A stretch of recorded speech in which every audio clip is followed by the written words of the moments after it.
თვეა დღეს ხვალ გადაწყდება პრობლემა.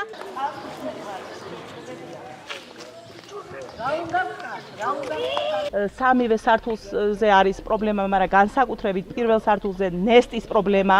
შეუძლებელია აქ ცხოვრება, სუნით ვერ ვაჩერებთ ბავშვებს ოთახებში და მინისტრს მინდა ვთხოვო, უშუალოდ მინისტრს მოგვაქციონ ყურადღება. დააფიქსირონ რა ხდება ჩვენთან, ან გაგვირემონტონ ეს ბინა თუ შესაძლებელია, ან გადაგვიყვანონ აქედან.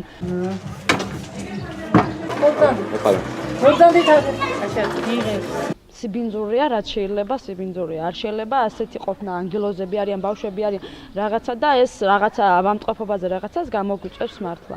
და უშუალოდ ვთხოვთ ყველას, ვინც ეხება ამას, ვისაც ეხება, ყველა მოგვაქციოს ყურადღება, ისე არა მოვლიან, გადაიღებენ, წაულიან, დაკარგავენ გზაში. შეუძლებელია ცხოვრება. წყალი მოდის ფანჯრიდან, კარიდან, საიდან მოდის ეს წყალი ვერ დავადგით თავი. შეუძლებელია ეს ზამთარში, ახლა ზაფხულში ყოველდღე გაღებული გვაქვს, მაგრამ სასწაულია.